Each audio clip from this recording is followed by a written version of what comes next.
বর্তমানে যারা 5.5 লাখ 6 লাখ টাকা দিয়ে সৌদি আরব আসতেছেন তাদের উদ্দেশ্যে বলতেছি, যারা সৌদি আরব আছে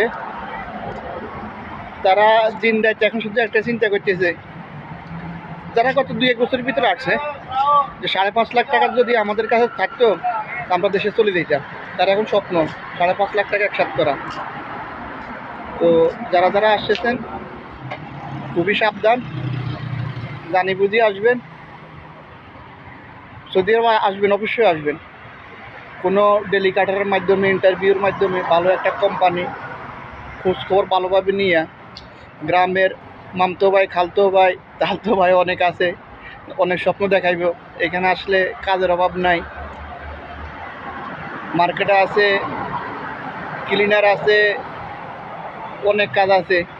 যে কাজ করবেন এই কাজ কোনো সমস্যা